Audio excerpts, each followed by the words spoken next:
Welcome to iBiZZtax channel.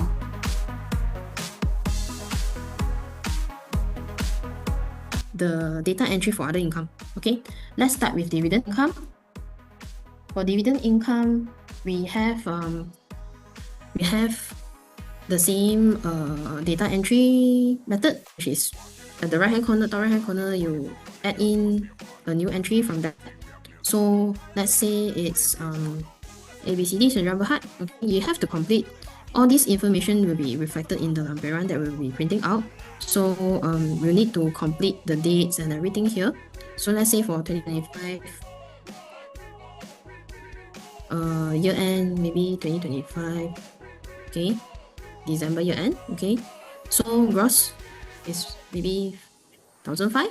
Okay, the tax rate you can actually change it to 0 if it's a single tier or tax exempt or REIT. You can always change it to 0. Okay, so there's no tax at source. But do use the tab key on the keyboard, and then the net amount will be reflected here. Okay, so for this data entry is actually a tax exempt dividend if you don't indicate. So system will know that it's a tax exempt dividend. Alright, so the next one, let me key in one for a REIT, iBiZZ REIT. Okay,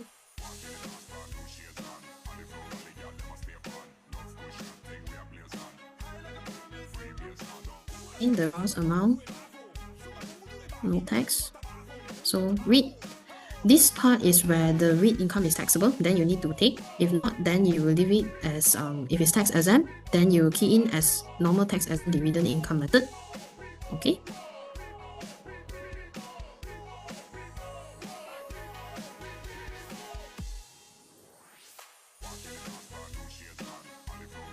so the next one I'm going to key in is for single tier dividend.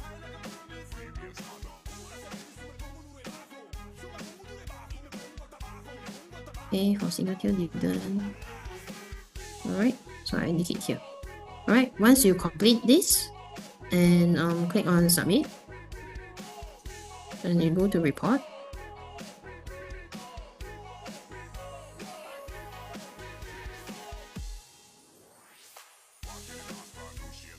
The tax computation will reflect, and also the umbrella will reflect.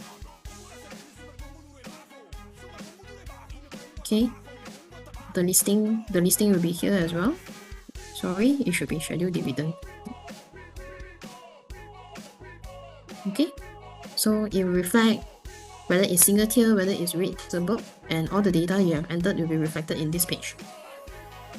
Alright, so let's move on.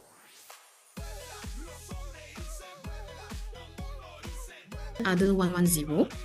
Okay, under other 110, you have places to key in your other 110 here. Okay, so for trust body income, you do the data entry here because this information will be transferred to e-filing portal, as is a new requirement for A 2025 for income to be, for this type of income to be disclosed to IRB. And then usually, if you can recall, last year they only want to know what's the amount of Second 110 credit, but this year they want to know which trust you received the income from, and what was the date of payment, and how much is income, and so on and so forth. Okay, so let's say date of payment. So for gross income, maybe you put this amount and just an estimated amount, and then you have to also key in the receipt number. Okay, so this is how we do the data entry. Alright, so for this also we have the report page where it will be reflected in the tax computation.